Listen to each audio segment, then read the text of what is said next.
Hello students, welcome to Deepti classes. आज हम अपनी इंग्लिश ग्रामर की सेकंड क्लास करेंगे, जिसमें हम SVO यानी कि सब्जेक्ट, वर्ब, ऑब्जेक्ट को डिटेल में समझेंगे। तो सबसे पहले आता है हमारा सब्जेक्ट। तो सब्जेक्ट हमारा क्या होता है? सब्जेक्ट होता है हमारा डूअर ऑफ द एक्शन, यानी कि काम को करने वाला। तो इसका एग्जाम्पल हम लेंगे जैसे कि द बॉय इज सिंगिंग। ठीक है, तो इसमें एक्शन हमारा क्या हो गया? सिंगिंग, यानी कि सिंगिंग करना। तो इसका सिंगिंग करने का डूअर कौन है? हमारा बॉय। तो इसका हमारा सब्जेक्ट क्या हो जाएगा? सब्जेक्ट हो जाएगा हमारा बॉय, यानी कि द बॉय इज सिंगिंग। तो इसमें हमारा सब्जेक्ट क्या हो जाएगा? बॉय। उसके बाद हमारी एक सेकंड डेफिनेशन होती है सब्जेक्ट की। तो इसमें हमारा क्या होता है? वन अबाउट हुम something is said in a sentence, यानी कि सेंटेंस में सब्जेक्ट के बारे में जो कुछ कहा जाए वो भी हमारा सब्जेक्ट होता है। ठीक है, इसका एग्जाम्पल लेंगे हम। He is very smart. तो स्मार्ट कहा गया है इसमें। स्मार्ट यानी कि हमारा एक क्वालिटी बता रही है, ये हमारा एक एडजेक्टिव है। तो ये स्मार्ट किसके लिए कहा गया है? स्मार्ट कहा गया है हमारे ही के लिए, यानी कि जिसके बारे में हमें कुछ बताया जाए वो भी हमारा सब्जेक्ट होता है। तो ये भी हमारा क्या हो जाएगा? सब्जेक्ट। ठीक है, तो सब्जेक्ट के बारे में हमारा क्लियर हो गया। उसके बाद आती है हमारी वर्ब। तो वर्ब हमारी दो तरीके की होती है, एक होती है हमारी हेल्पिंग वर्ब और एक होती है हमारी मेन वर्ब। हेल्पिंग वर्ब यानी कि हेल्पिंग वर्ब हमारी क्या करती है? हेल्प करती है। किस चीज़ में हेल्प करती है? हमारी टेंस को पहचानने में मदद करती है ये हमारी, कि हमारा टेंस कौन सा प्रेजेंट में बात कही गई है कोई, या पास्ट में कही गई है, या फ्यूचर में कही, यानी कि हेल्प करती है हमें टेंस को बताने के लिए। जैसे कि हम एग्जांपल ले सकते हैं, जैसे आई एम अ टीचर। तो ये हमारा हो गया एम, यानी कि ये हमारा दिखाता है प्रेजेंट टेंस को। ठीक है, उसके बाद जैसे कि ही वॉज अ टीचर। तो इसमें क्या हो गया हमारा? इसमें आ गया हमारा वॉज, यानी कि ये हमारे किसी पास्ट को दिखा रहा, यानी कि हेल्पिंग वर्ब हमारी हेल्प करती है सेंटेंस के टेंस को पहचानने में। तो हेल्पिंग वर्ब हमारी बेसिकली जो हमारी रूट वर्ब होती हैं वो होती हैं हमारी तीन। नंबर 1 पे होता है हमारा बी, उसके बाद होता है डू और उसके बाद होता है हैव। तो बी की फॉर्म हमारी होती है is am are, was were, be. तो इज एम आर हमारी होती है ये प्रेजेंट टेंस के लिए, वॉज वर हमारी दिखाती है पास्ट टेंस। ठीक है, उसके बाद आती है हमारी डू। तो डू में हमारी डू डस हमारी दिखाएगी प्रेजेंट के बारे में, और ये डिड दिखाएगी और डन दिखाएगी हमारे पास्ट के बारे में। उसके बाद आती है हमारी हैव में होती है हमारी हैज, हैव, हैड। ठीक है, हैज हैव हमारी दिखाएगी प्रेजेंट के बारे में, और हैड हमारी दिखाएगी पास्ट के बारे में। अच्छा, फ्यूचर को दिखाने के लिए हम मॉडल्स का यूज़ करते हैं।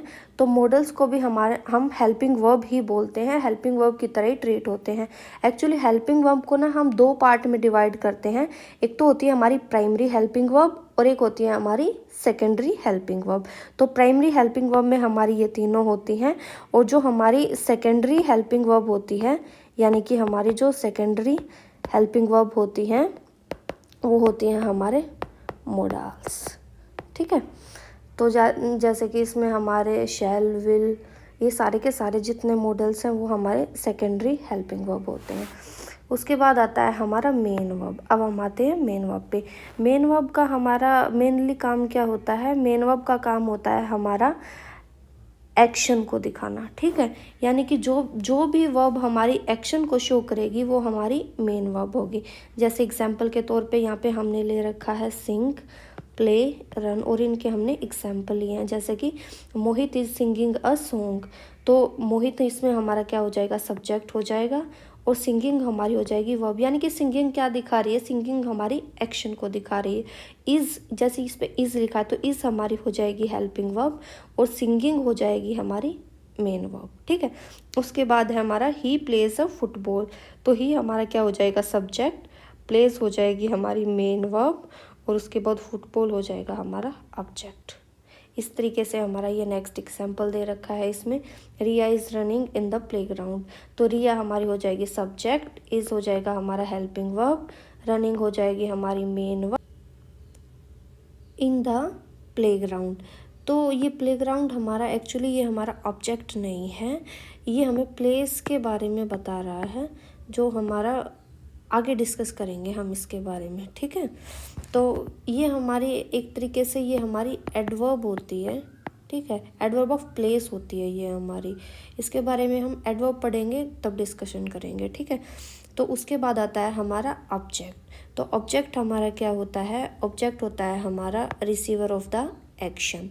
तो ऑब्जेक्ट भी हमारा दो तरीके का होता है, एक होता है हमारा डायरेक्ट ऑब्जेक्ट, एक होता है हमारा इनडायरेक्ट ऑब्जेक्ट। तो डायरेक्ट ऑब्जेक्ट हमारा यानी कि जो वर्ब से व्हाट का जवाब देगा हमें, वो होगा हमारा डायरेक्ट ऑब्जेक्ट। और जो हमारा वर्ब से whom का जवाब देगा, या फिर हम बोलेंगे कि receiver of the direct object, यानी कि जो हमारा डायरेक्ट ऑब्जेक्ट है जो उसका भी रिसीवर होगा, वो हमारा होगा इनडायरेक्ट ऑब्जेक्ट। तो एग्जाम्पल के तौर पे हम देखते हैं, जैसे ही बॉट अ पेन, ठीक है। तो ही हमारा हो गया सब्जेक्ट, बॉट हो गया हमारा वर्ब, और पेन हो गया हमारा direct object. He bought what, he bought what, तो ही बॉट अ पेन। तो यानी कि व्हाट का जवाब किसने दिया, हमारा पेन ने दिया, तो ये हमारा हो जाएगा डायरेक्ट ऑब्जेक्ट। उसके बाद सेकंड एग्जांपल हम लेते हैं, Bittu gave me N orange, ठीक है। तो बिट्टू हमारा हो जाएगा सब्जेक्ट, गेव हो जाएगी हमारी मेन वर्ब। तो gave what, gave what, gave what क्या हो जाएगा हमारा, एन ऑरेंज, यानी कि ऑरेंज हमारा हो गया जो हमें व्हाट का जवाब दे रहा, तो ये हमारा हो जाएगा डायरेक्ट ऑब्जेक्ट। और ऑरेंज है, ऑरेंज का रिसीवर कौन है, यानी कि रिसीवर कौन है ऑरेंज का, यानी कि मी, तो ये हमारा हो जाएगा इनडायरेक्ट ऑब्जेक्ट। अब हम आते हैं सब्जेक्ट कॉम्प्लीमेंट पे, यानी कि जो सब्जेक्ट को कॉम्प्लीमेंट दे, यानी कि सब्जेक्ट के बारे में हमें कुछ बताए, तो वो होता है हमारा सब्जेक्ट कॉम्प्लीमेंट। इसका एग्जाम्पल हम ले लेते हैं, ये हमारे एग्जाम्पल्स हैं। तो एग्जाम्पल देखेंगे हम, टीना इज़ वेरी स्मार्ट। टीना हमारी क्या हो जाएगी सब्जेक्ट, इज़ है हमारी हेल्पिंग वर्ब, लेकिन यहाँ पे मेन वर्ब गिवन नहीं है, तो जो जहाँ पर हमारी हेल्पिंग वर्ब मेन वर्ब का काम करेगी, वहाँ पे हमारा ऑब्जेक्ट की जगह पे सब्जेक्ट कॉम्प्लीमेंट होगा। क्योंकि ये वेरी स्मार्ट जो आपको दिख रहा है, टीना इज़ वेरी स्मार्ट, ये टीना के बारे में बताया गया, यानी कि टीना की एक क्वालिटी बताई गई, यानी कि जो सब्जेक्ट कॉम्प्लीमेंट होते हैं वे हमारे एडजेक्टिव होते हैं, यानी कि क्वालिटेटिव एडजेक्टिव होते हैं।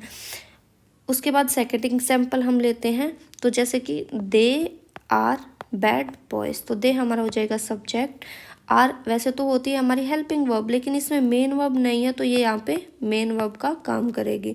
तो दे आर बैड बॉयज़, तो बैड बॉयज़ हमारा किसके लिए, ये बॉयज़ के लिए, दे आर बैड बॉयज़, तो ये किसके लिए प्रयोग किया गया है, ये हमारा दे के लिए यूज़ किया गया है, बैड बॉयज़, यानी कि इनके बारे में एक इनकी क्वालिटी बताई गई है, तो ये भी हमारा हो जाएगा subject complement.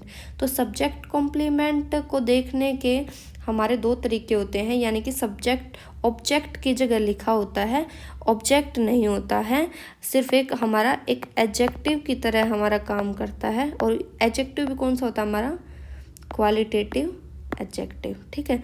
If there is no action verb, तो ये भी हमारा एक तरीके से हमारा हिंट होता है कि जहाँ पर एक्शन वर्ब ना गिवन हो, यानी कि एक्शन वर्ब ना गिवन हो और जो हमारी हेल्पिंग वर्ब होती है वही हमारा मेन वर्ब का काम करे, वो हमारा सब्जेक्ट कॉम्प्लीमेंट होता है। तो आज की क्लास में हम इतना ही करेंगे, नेक्स्ट क्लास में हम टाइप ऑफ सेंटेंसेस करेंगे। Thank you for watching and keep supporting. If you like my videos, then please subscribe my channel. Thank you very much.